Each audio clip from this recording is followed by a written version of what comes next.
Quando você quiser começar, pode começar. Boa tarde, pessoal. Boa tarde. Como vocês devem ter percebido, a gente começou um novo ciclo de formações, né? E então, o intuito dessas novas formações é munir nós, enquanto debatedores, de conhecimento de mundo no geral. Então, se tiveram uma formação... Se alguém quer dar um errado, você vai ver. Amiga, por favor, dando informação. Desculpa. Começa aqui, não. Bom, enfim, não começou a formação ainda, mas o intuito dessas formações é a gente se introduzir no conhecimento de forma a ter, diversidade de argumentos. Então, a intenção aqui é meramente mostrar a vocês diversos dados, diversas coisas, a exemplo de RI, políticas, etc., para que a gente tenha a melhor qualidade debatedora possível. Então, vocês tiveram todo um semestre voltado a técnica de debate, particularidades, tudo isso, e agora a gente vai para o conhecimento prático, que pode vir trazer argumento para vocês. Então, agora nos apresentando, né? Eu me chamo Arthur, vocês vão lá junto perfeitamente. E a nossa formação de hoje é sobre revoluções e movimentos sociais.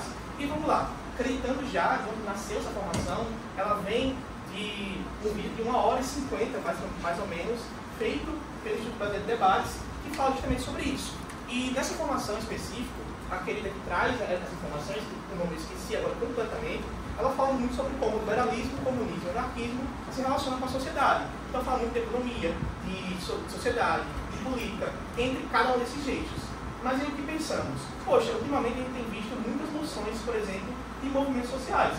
Então, movimentos sociais não era algo que era tratado na formação base, na formação original, e resolvemos acrescentar, porque é algo prático que a gente tem vivenciado as indústrias de debates e vamos discutir posteriormente para a questão de entender mesmo a lógica das coisas. E principalmente a lógica de trazer a questão de revoluções aqui, que é justamente pensar o lado contrário da moeda. Né? Estamos acostumados a viver no status quo liberal e temos que pensar o outro lado para nos munirmos mesmo, ficarmos mais seguros e melhores. Então, chama a Júlia a começar falando para vocês sobre revoluções e etc. Então, pode passar, Lúcia. Oi, gente, bom dia para vocês, a gente já vai começar bem apocalípticos fazendo L e descobrindo o que são revoluções, como é que funcionam, o que elas planejam fazer, o que elas mudam na sociedade e quais tipos de revoluções a gente vai falar aqui. Nessa formação de hoje, a gente vai se ater mais específico, a gente vai ignorar o liberalismo um pouquinho, e a gente vai se ater um pouco mais às formações, às vertentes mais apocalípticas das revoluções, que são o comunismo e o anarquismo. Por quê, gente? Porque não é porque estamos aqui fazendo L, temos outros motivos para isso. Basicamente, essas são as vertentes que estão assim, mais distantes do status quo do nosso cotidiano, porque no nosso status quo, na sociedade odierna, a gente vive em uma sociedade que ela é inerentemente assim, liberalista, capitalista, que ela possui essas características. Então, trazendo essas revoluções diferenciadas, a gente traz uma perspectiva diferente que a gente pode aplicar nos nossos debates. E aí, começando pelo básico, o que é uma revolução? Porque a gente tem vários aspectos, várias questões que são diferentes das revoluções. Por exemplo, uma revolta popular. Isso não é a mesma coisa que uma revolução. O que é uma revolução? Uma revolução, ela nada mais é do que uma mudança no status quo. Ela é aquilo que vai quebrar com os paradigmas daquela sociedade, com a estrutura daquela sociedade de forma completa. Ou seja, vai acontecer uma mudança radical naquela sociedade que vai ser causada justamente pela revolução. Essas revoluções, normalmente, elas são geradas por quais motivos? Pela insatisfação com o status quo. Geralmente, um grupo de pessoas, seja ela a elite, ou a maioria, ou a minoria de pessoas, ela está sendo insatisfeita com o status quo e, através das revoluções, elas vão promover uma mudança no status daquela sociedade, uma mudança radical, estrutural, que vai mudar a política, que vai mudar a economia, ou a sociedade em geral. Aqui eu trago algumas classificações que, assim, elas são meramente... Vocês vão ver muitas revoluções, por exemplo, que elas afetam mais de um aspecto. Mas vocês podem ver também, por exemplo, revoluções que afetam somente o aspecto político ou o aspecto econômico. Por exemplo, a Revolução Francesa. A Revolução Francesa, ela revolucionou aspectos diferentes da sociedade. Ela revolucionou a sociedade francesa, ela revolucionou a política francesa e a economia francesa. E pode passar. Aqui a gente vai começar a definir essas vertentes das revoluções, tomando como norte os aspectos mais intrinsecamente revolucionários e anticapitalistas dessas revoluções. Por quê? Quando a gente tem o comunismo, a gente tem nessa revolução a pretensão de que se haja uma abolição da propriedade privada e da coletivização dos meios de produção. Essa é a revolução que o comunismo propõe. Por quê? Porque ele, devido à sua insatisfação com o status quo, ele pretende modificar a sociedade na qual ele se propõe a revolucionar por meio dessa proposta. E no que o comunismo se difere do anarquismo? Ambos os estados, eles têm, tipo assim, ambos esses vertentes revolucionárias, elas têm como finalidade que, no final de tudo, você tem uma ausência do Estado, mas elas têm características diferentes, porque no comunismo a gente tem aquela fase que ela vai passar pelo Estado socialista, onde você vai se encaminhar para essa revolução final e definitiva, que é a revolução que é o objetivo do comunismo. Já no anarquismo, a gente tem uma perspectiva diferente, porque o anarquismo ele rejeita total e completamente qualquer forma de autoridade e ele busca a anulação total do Estado e das forças de autoridade de qualquer tipo que exista na sociedade. Então, nesse sistema, vai haver a criação de uma sociedade sem hierarquia. E esses são dois tipos de revoluções que elas se propõem. E por que eu estou falando aqui isso para vocês? Nossa, gente, o que é que tem a ver? Eu já faço para que eu preciso saber dessas coisas. Porque, gente, de vez em quando vão cair emoções e vão haver debates onde esses conceitos e o conhecimento sobre eles vai ser extremamente útil e extremamente aplicável. Por quê? Primeiro que a maioria dos problemas que a gente discute nas moções aqui na SCP são problemas que estão intrinsecamente ligados com o capitalismo e com a sociedade liberalista em que a gente vive. Então, quando a gente aprende essas vertentes que vão criticar e se opor diretamente a isso, a gente aprende a criticar e ao aprender a criticar, a gente vai aprender a criar soluções e a criar, por exemplo, argumentos mais fortes se baseando nisso. Por isso é importante a gente ter como base os conhecimentos. E além disso, como é que a gente vai debater, por exemplo, uma moção que fala de comunismo se a gente não sabe nem o que é isso? Então, a gente precisa ter pelo menos os conceitos básicos dessas vertentes que são as mais importantes quando a gente está falando aqui de anticapitalismo, para que a gente possa debater com mais propriedade sobre elas. Pode passar. O anticapitalismo. Então, gente, dentro dessas revoluções anticapitalistas, agora eu vou trazer, por exemplo, uma mini definição do que é o anticapitalismo. Ele nada mais é do que a crítica às limitações de uma perspectiva orientada pelo lucro, que é a perspectiva liberal e capitalista que a gente vê na sociedade de hoje. Na verdade, esse slide aqui eu ia passar quando eu falei o que eu acabei de falar, mas aí eu já falei, então não preciso mais dele, já pode passar também. Aqui, eu queria trazer uma perspectiva mais prática das coisas que eu acabei de falar. Eu estava falando com o Arthur porque eu nunca tinha feito uma moção, né? Ou uma formação. E aí eu não sabia o que fazer. E aí ele me falou que o padrão da SCP é que vocês usem as moções práticas, levando em consideração os conteúdos que a gente faz nas formações. Então, eu trouxe aqui essa moção que tem a ver com o tema. Por quê? Esta casa apoia a remoção ilegal de estátuas de figuras históricas populares por movimentos de justiça social que as consideram ofensivas. Por exemplo, estátuas de bandeirantes no Brasil ou de figuras públicas que lucraram com a escravização de africanos. E aí, nessa perspectiva, como é que a gente pode usar os conceitos, por exemplo, de comunismo ou de anarquismo, ou até mesmo a mera capacidade de ter uma perspectiva anticapitalista ou de criticar essa sociedade, nesse caso dessas moções? Gente, essas questões são amplamente usáveis aqui. Por quê?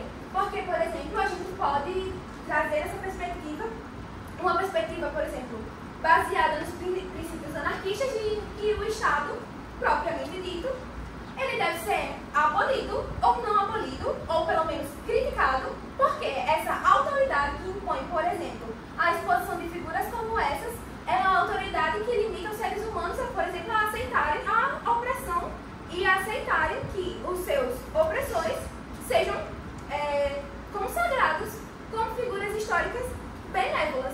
Ou então a gente pode usar, por exemplo, a perspectiva comunista de que a maioria da população, as minorias que, no caso, na nossa sociedade moderna brasileira, são maioria, como, por exemplo, as pessoas negras, que são 55% da população, e tem que ver estátuas, por exemplo, de traficantes de escravos sendo cultuadas.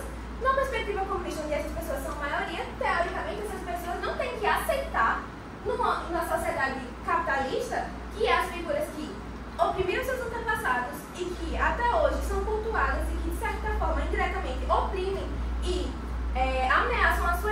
até os dias atuais, sejam cultuadas. E aí, nessa perspectiva, quando a gente aprende a criticar o capitalismo, a criticar o status quo, a criticar a sociedade que a gente vive, e a gente aprende meramente conceitos ou definições básicas sobre vertentes que vão estar em oposição e contra isso, a gente vai aprender a debater melhor, porque a gente vai ter uma perspectiva que vai nos permitir criticar, por exemplo, o lado da oposição, ou fazer críticas ao nosso próprio lado. Por exemplo, se eu sou governo dessa nação, e aí eu estou pensando no meu caso, e aí eu vou e penso, por exemplo, críticas que a oposição faria aos meus argumentos, e aí eu consigo me blindar para poder ganhar o debate com base nesses conceitos. Só a gente estender aqui essa prática. Quantos de vocês no debate, após o debate, ouviram a call de que vocês perderam um argumento, perderam uma posição, perderam uma classificação, porque o argumento da casa oposta era mais intuitivo que o seu? Ou aquela outra casa levou o argumento porque era mais intuitivo que o seu? Quantos de vocês já ouviram algum feedback, alguma call, de que o argumento que vocês produziram não era tão intuitivo? E aí vamos ver a lógica aqui. Gente, uma moção como essa, em que esta casa apoia a remoção ilegal, qual seria a oposição? A defesa do status quo, a defesa do governo. E qual seria o argumento mais intuitivo possível? A manutenção de identidade, de memória. O argumento mais simples, mais viável que a gente faz aqui, para se opor a isto, é o seguinte: certo, beleza, essa pessoa era uma polêmica, ela era uma pessoa problemática, poderia ser um bandeirante, por exemplo, mas ainda assim manter essa estátua, manter essa memória, manter essa identidade nos faz olhar para aquilo e revelar um passado que a gente não pode esquecer. Isso é um argumento muito intuitivo, muito comprável. Só que já tem lá. Quando a gente vê essa perspectiva anticapitalista, o outro lado, percebam que, quando a gente tem de um lado o intuitivo necessariamente ele é um pouco mais raso. Ele, se você não é tão extensível. E aí, quando a gente pega uma lógica, por exemplo, anticapitalista, que foge do intuitivo, a gente coloca pra gente que esta casa com a remoção ilegal de status de figuras históricas populares, isso aqui é muito importante, porque vejam, a ótica comunista é a ótica da prática. Tudo aquilo que é prático, o comunismo discute justamente da participação das pessoas, no caso, o trabalho. Então, se aquilo que as pessoas vão se opor, essa prática de remover estados legais, parte de uma classe que foi violentada por essa figura, aí nós temos outra identidade, nós temos outra lógica. E quando isso é bem explicado, quando isso é bem construído dentro do debate, dentro daqueles 15 minutos consagrados e muito difíceis, é quase muito difícil você bater de frente. Então, eu lembro de um caso, acho que foi o último que a gente teve, inclusive estava o Lucas e Yasmin debatendo, que teve um caso de governo que eles desceram o pau no comunismo, o cara debulhou Marx, tal, porque é o mais simples. Então, tipo, alguma casa pintou um viés marxista, ele pegou tudo aquilo, derrubou, e realmente, para ele passou 7 minutos debulhando todo o trabalho de Marx e realmente esqueceu de argumentar aquilo. Então, por muitas vezes, é uma dificuldade você atingir realmente o ponto central, inverter a lógica que a noção traz, mas é muito certeiro. Então, tipo, quando você consegue passar um tempo, isso é muito bom para as segundas casas. Tipo, você tem mais tempo de pensar, você tem mais tempo de desenvolver aquela lógica. Então, quando a gente pensa, pegar o real stakeholder aqui, que não é a memória das pessoas, mas as pessoas que vivem o dia a dia hoje. Então essas pessoas olham para essas estátuas e elas não sentem o sentimento de identidade, não sentem a memória. Isso que é realmente importante. É isso que afeta de verdade o dia a dia das pessoas. Você perguntou lá? Se fosse um sonho do backlash, que social, que você não mostrou legal no poder dele, ele já não era visto com bons olhos para o legal, isso foi o backlash. Por essa razão, dá uma foto, não ganhar, só eu não. Tipo, no caso que o movimento foi lá, removeu a estátua, ele vai ser movido por causa disso. Você fala assim, tá vendo o Não, é muito forte. Tipo, eu vou entrar nisso quando falar em movimentos sociais, porque realmente tudo aquilo que foge da lógica do status quo, ele é mal visto. E o que eu vou explicar posteriormente é que não tem tanto problema ser mal visto. Porque veja, você já é estigmatizado, você já tem toda uma caracterização absurda sobre tudo que você faz. Tudo que você fizer vai dar errado para a sociedade. Então, muitas vezes vale a pena você comprar esse ônus de você estigmatizado, mas esse é o meu papel enquanto movimento, enquanto organização social, enquanto organização plural. Então, tipo, essa é a lógica. Isso, quando é explicado, isso bate de frente com casos, por exemplo, de uma oposição forte. E foi eu tentei fazer isso em série de debates e vou explicar um pouco mais na frente. Para além disso, abro agora um momento para, caso você queira dessa forma, eu queira perguntar sobre essa questão do anarquismo e do comunismo. Se alguém quiser qualquer pergunta, estamos aceitando. Só para a gente esclarecer melhor. Senão, parte dos movimentos sociais aqui, a gente vai destrinchando. Visto que não, passa isso. Vamos lá. Movimentos sociais. Quem são essas pessoas? O que fazem da vida? O que comem? Onde vivem? São no mato? São na terra? São na cidade? Gente, movimentos sociais, eles são extremamente diversos. Começo falando isso. Eles são muito plurais. Desde a sua formação até a sua atividade. Isso é muito importante porque é essa pluralidade, essa diversidade que a gente tem nesses movimentos que garantem que são agentes de emoções, por exemplo, que podem atuar em diversos tipos de situação. Política, econômica, sociedade, digitalmente. Tudo isso a gente consegue incluir movimentos sociais como um player forte ali para garantir o nosso caso ou derrubar o caso adversário. E aí, vamos lá. O que são esses movimentos? São agrupamentos populares, ou seja, popular no sentido de bastante gente, não necessariamente da classe popular. A gente vai ver isso porque movimentos sociais podem ser compostos por diversas hierarquias, podem ser compostos por diversas classes sociais. Exemplo, o movimento feminista. O movimento feminista abarca, inclui pessoas, vamos pegar o conceito marxista, de burguesas até proletários. Então, veja que abrange bastante gente. E essa abrangência é fundamental para a gente caracterizar o movimento social. Quanto mais gente, a gente consegue garantir mais impacto. Então, é questão populacional aqui dos movimentos.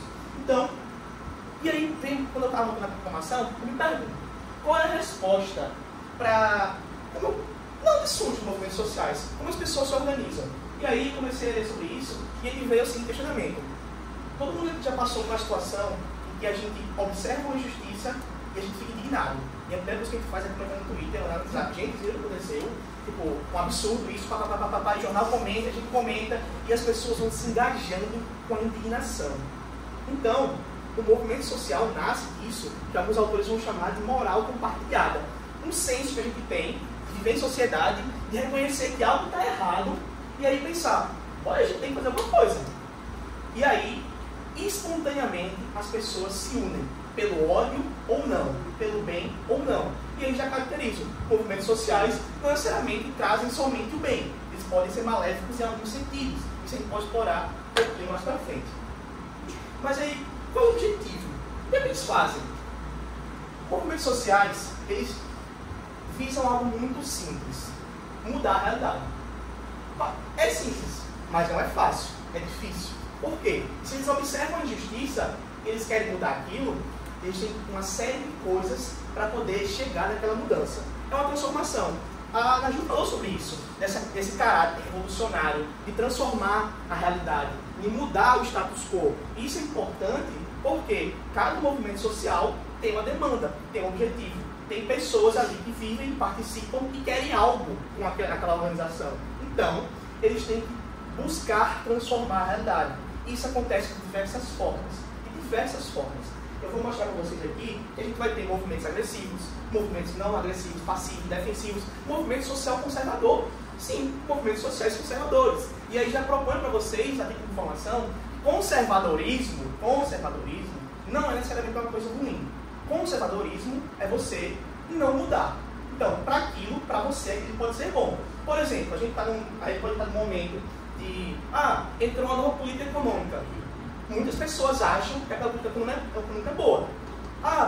Você não mudar, não quero mudar. Você é conservador para aquilo. A pessoa que busca ali, a galera fascista, funcionalista, etc., são reacionários, que buscam reviver algo, trazer algo passado para o presente. Mas conservador é necessariamente conservar, é atual. Ser conservador é atual. Não querer mudar algo que está posto. Você querer voltar para aquilo é outra coisa, e aí sim tem esse caráter muitas vezes negativo. E vamos lá. Movimentos sociais e seus objetivos. Todos vocês devem reconhecer esses esquemas aqui da imagem, o famoso MST ou MTST, que são de vertentes diferentes. E aí eu coloco para vocês, como eu disse, movimentos sociais são muito plurais, muito diversos. Exemplo, A gente tem o IPST, a gente tem o movimento feminista, a gente tem o movimento feminista negro, a gente tem o movimento estudantil, entre diversos outros. Até o MBL é um movimento social. Sim, eles são um movimento social. Pergunta. Teve um debate que era sobre movimentos sociais fazendo um político, e aí o governo falou muito de movimentos sociais, o movimento feminista, por exemplo, sendo que depois a segunda casa falou, não, mas dentro do movimento feminista tem a mulher branca e tem a mulher negra pobre, então qual é a representação feminina? Então, acho que essas duas cidades são muito importantes para você fazer. Sim, é interessante pensar, porque existem dois lados da moeda.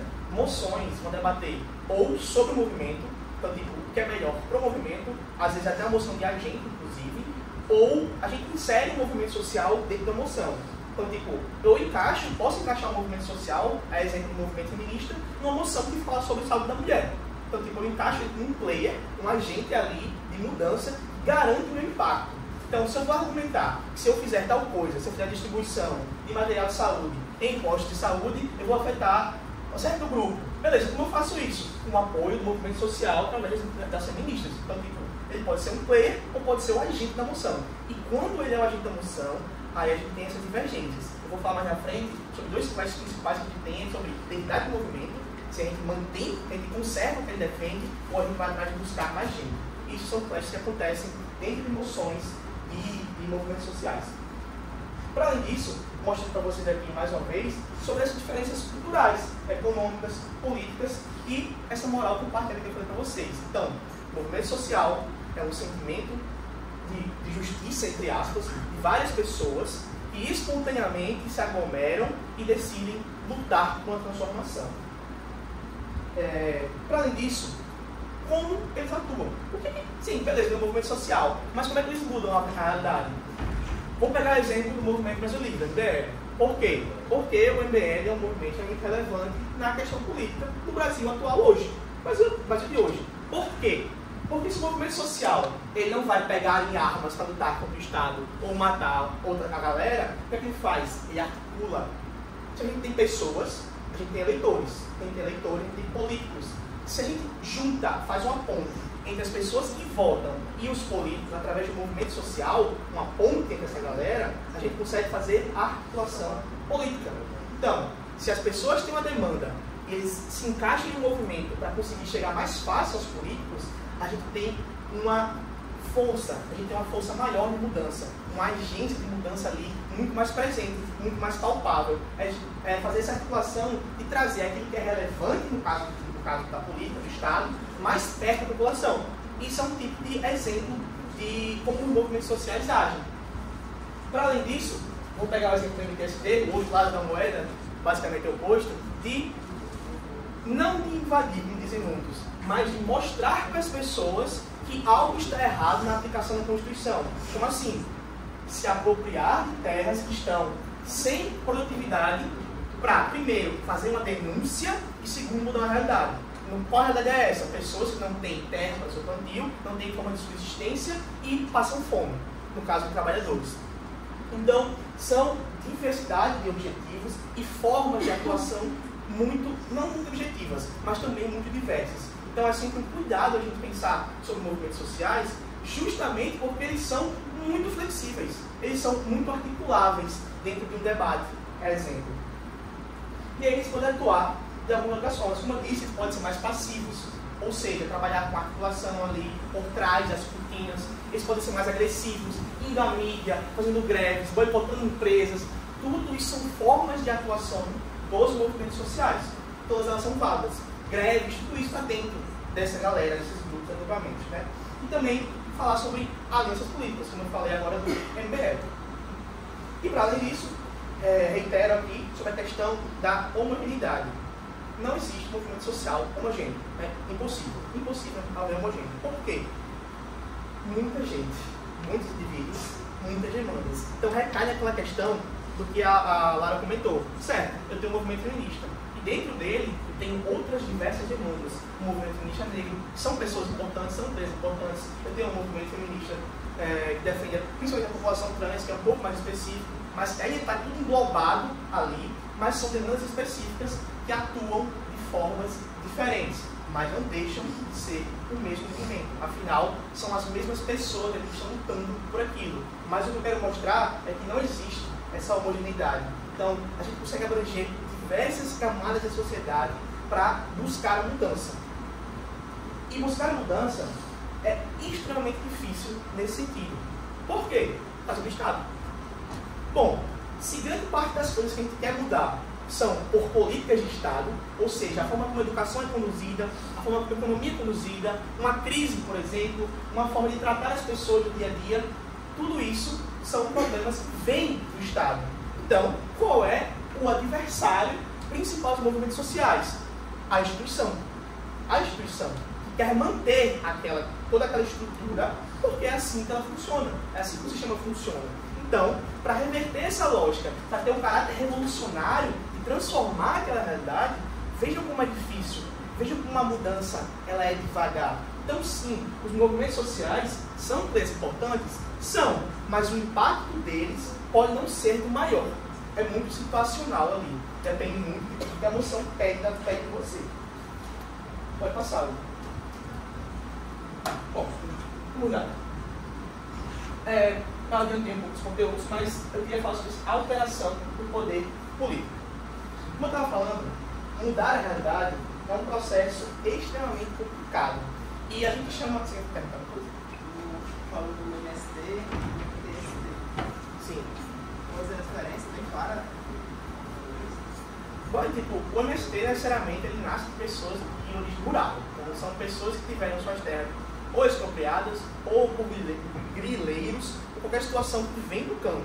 No caso do movimento Trabalhador Sem Terra, é o trabalhador que faz a migração inversa ou se adequa para a situação para lutar pela causa. Então, são pessoas que ou trabalham diretamente com a terra, no caso do MST, ou pessoas que, por exemplo, fazem venda de alimentos. Já pode ser um trabalhador que vive da situação e agora ele se encontra na situação de sem terra. Então, tipo, eles são muito semelhantes, a divisão é meramente objetiva, como eu disse. Tipo, são grupos diferentes que lutam na mesma frente. Eu acho que essa é a caracterização principal. Diversas pessoas lutando na mesma frente. E vamos lá. Alteração do poder político. E por que isso é importante? Conexão. Eu costumo falar muito, quando eu vou debater, com quase que emoção de sociedade, sobre, como eu falo, capilaridade.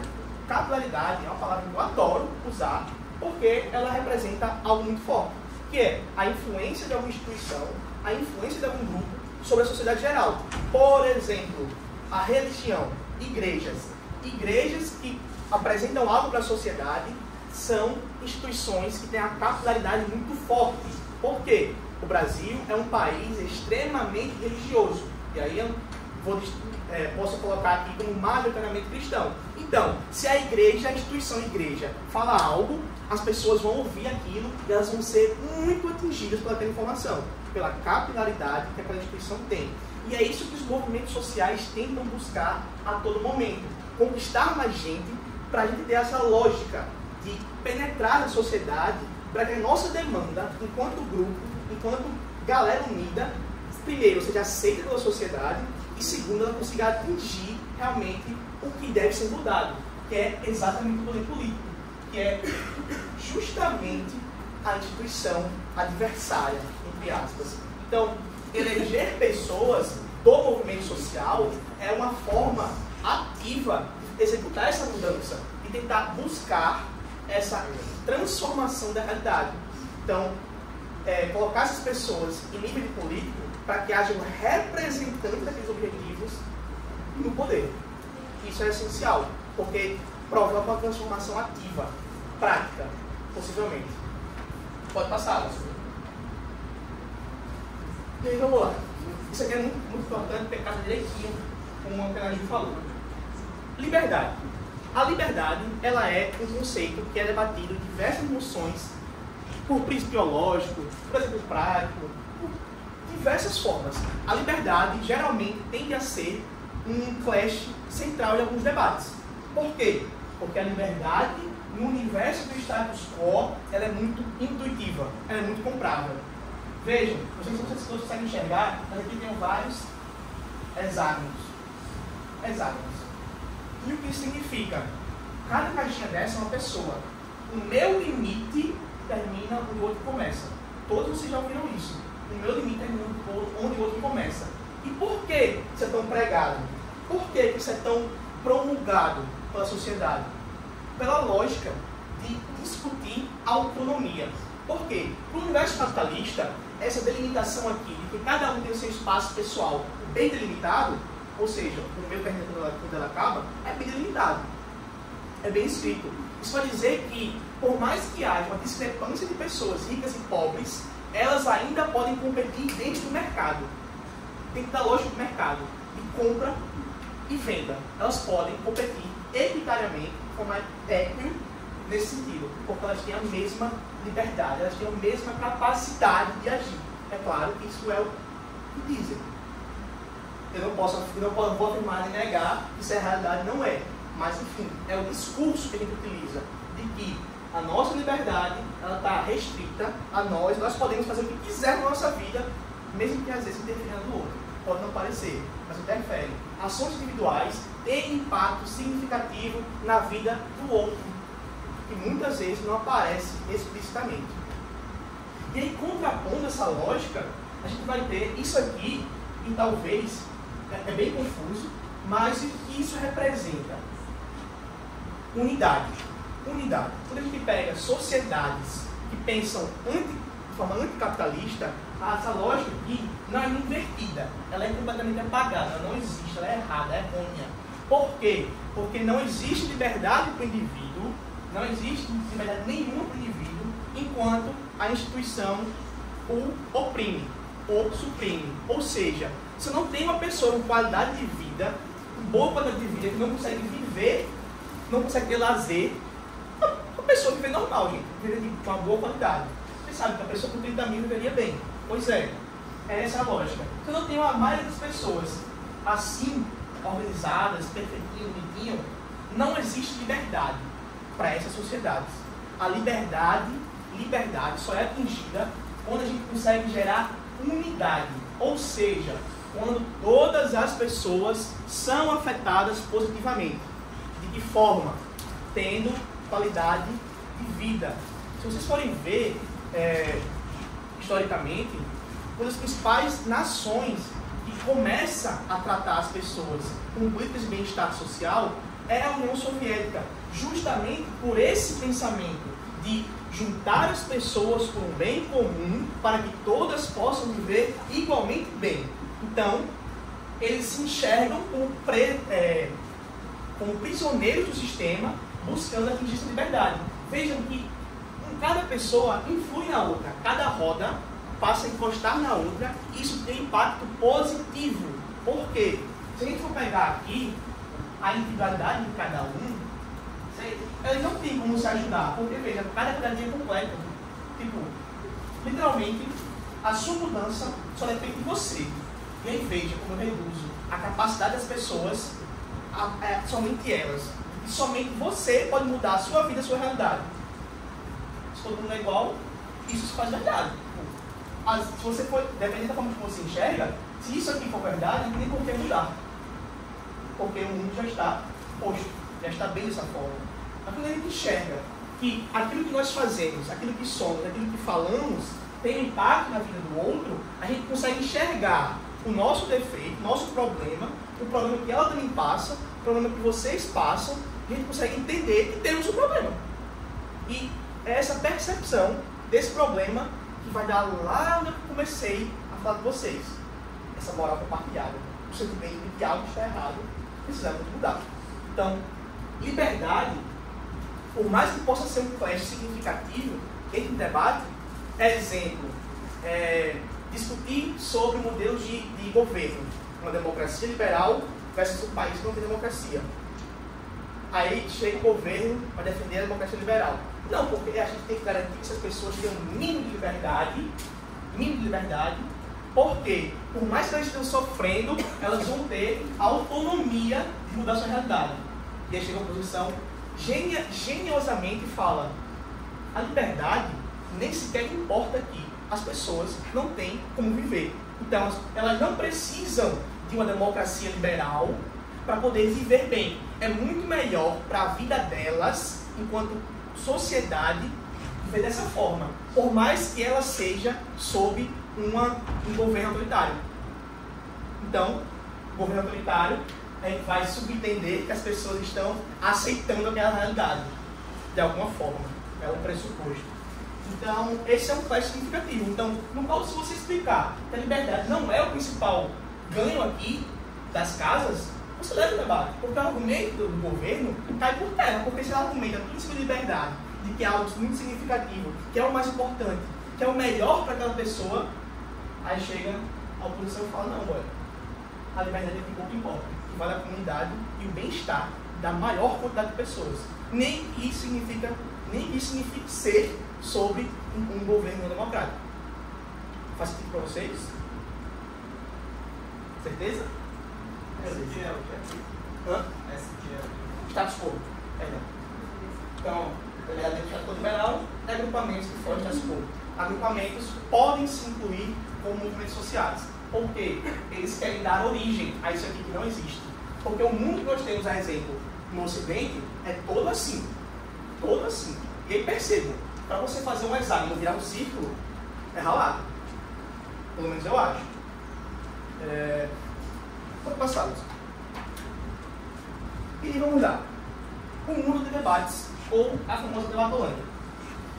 A Lara montou algo muito importante para falar sobre qualquer coisa que fuja do status quo liberal. Os estigmas. Porque qualquer grupo social que fala contra o sistema já é comunista. Já é mal visto pela sociedade. Por quê? Porque a sociedade vive dentro do sistema. Se o sistema ele prevê aquilo que eu mostrei a vocês anteriormente, de que cada um é autônomo e responsável pela própria mudança, as pessoas não querem aceitar ou tendem a não aceitar qualquer tipo de mudança, qualquer perturbação no sistema. Afinal, elas foram acostumadas a viver desta forma. Isso é extremamente compreensível, é intuitivo. E a mídia tem um papel muito importante nisso, porque a mídia é um instrumento do sistema. E, inegavelmente, seja qualquer sistema, a mídia é um instrumento de ação do sistema, da instituição, para zelar, cuidar das pessoas de qualquer forma que seja. E aí a gente entra na questão. Muitas vezes, em um debate, passa aí, por favor. Este debate aqui, muito interessante, que eu tenho que participar no Ceará Debates, que é esta casa, enquanto a MST, rejeitaria o seu rebranding como um movimento de agroecologia. E aí veja, a palavra rebranding é a forma como o movimento se vende, como ele é mostrado para as pessoas. E aí qual é a situação?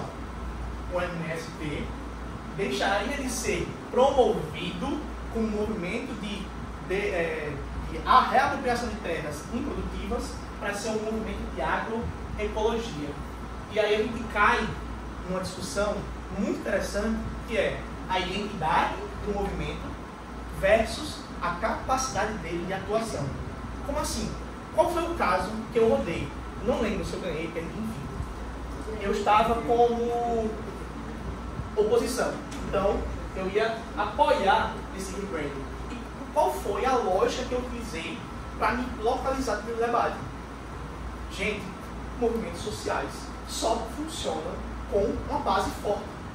Se a gente tem um movimento social no qual as pessoas já rejeitam, já têm estigmas, já são mal vistos, como no caso do MST, que é muito mal visto no Brasil hoje, como é que as pessoas vão aderir ao movimento? Como é que eu vou conquistar mais pessoas se eu tenho a publicidade que as pessoas têm aversão, porque já ligam o MST a qualquer tipo de praga, tipo comunismo e etc, vocês já estão cansados de ouvir, enfim. Qual foi a lógica? Quando eu troco essa promoção do movimento para um movimento de agroecologia, e eu entendi a agroecologia como vender arroz orgânico, já que é de conhecimento quase público que é o maior produto de arroz orgânico, beleza, eu nunca comprei arroz orgânico do MST, mas eu vou vender ele como um produtor de bens consumíveis orgânicos, válidos, produzidos por pessoas que passam por uma situação complicada. Então, é melhor eu me vender dentro da lógica do mercado, olha, Rebranding é uma lógica capitalista. Você se vender para o outro, as pessoas comprarem a sua ideia ou o seu produto. Então, eu me aproprio dessa lógica aqui para conquistar mais gente. Porque a agroecologia, alimentos orgânicos, é muito mais gostoso do que a ocupação de terras, que as pessoas falataram. Então, esse foi o argumento que eu montei para colocar a lógica de eu preciso conquistar mais pessoas. E por mais que elas se juntem ao mesmo tempo, por causa do arroz orgânico e de cuidar das árvores, eu estou garantindo uma base de pessoas fortes, capilaridade. Eu consigo atingir mais pessoas com os ideais. Então eu tenho impacto. E aí, do outro lado, a gente tem a questão de, poxa, você vai apagar toda a história, uma memória, etc. Só que, boy, movimentos sociais, se não tiver gente, eles morrem. Tipo, eu comprei essa ideia de que, beleza, já é mal visto. Se as pessoas que forem identidade do MST ficarem, gente, por favor, menor. E aí, interessante, para além disso, mais conhecimento, movimentos sociais têm um caráter cívico. Não só movimentos sociais, mas grupos de pessoas. Simplicidade. Por dois motivos. Primeiro, os problemas que a gente tem, principalmente em democracias liberais, eles muitas vezes não são resolvidos. Então a gente tem momentos em que reaparecem esses problemas. Exemplo, crises econômicas marcadas. A gente tem anos de crises econômicas gerais no planeta. Então, a gente vai ter, por exemplo, deu uma crise, todo mundo ocidental sofre com a crise. E são pontuais. A gente consegue apontar isso. Então a gente vê que é reincidente essas crises. E isso gera revoltas, gera compreensões. Então a gente vai ter essa galera lutando contra essas crises toda a vida que a crise ocorre. Então, e o outro motivo é, as pessoas continuam sofrendo igualmente. Então se a gente tem culturas que são reprimidas, exemplo de religiões de matriz africana, se a gente não consegue atuar, não consegue efetivamente mudar, transformar a realidade, vai ter momentos na história que vai aparecer com uma repressão. Exemplo, o período de 2018 até 2022. Vejam, hoje a gente pode sentir uma diminuição, talvez, estatística, nessa violência. Mas, vejam que existe a possibilidade de reaparecer aquilo. Então a gente vai ter, na mídia, movimentos sociais que defendam religiões matriz africana. Então, a gente vai ter reincidência de problemas e reincidência de opressões. Por isso que movimentos sociais são cíclicos. E aí, jogando para o meu lado, jogando no meu verde, se eu consigo explicar isso em 15 minutos, a minha lógica de que eu preciso mudar o movimento social para ele ganhar mais gente, é o que faz mais sentido para a época, para o ponto que eu estou precisando de gente a lutar contra esse processo. E aí, vocês têm alguma pergunta? Não tem como Não, você pode comparar também. Pode, então.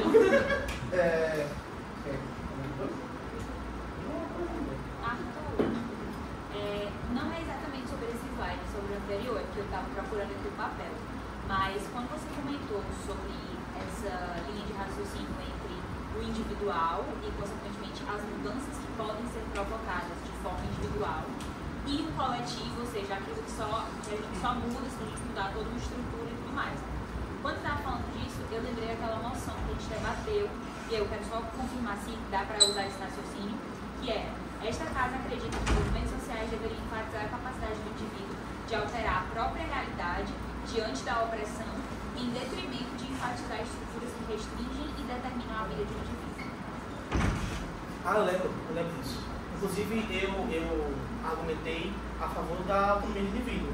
E assim, o que foi por causa que eu usei para vencer? Eu estava com uma análise, inclusive.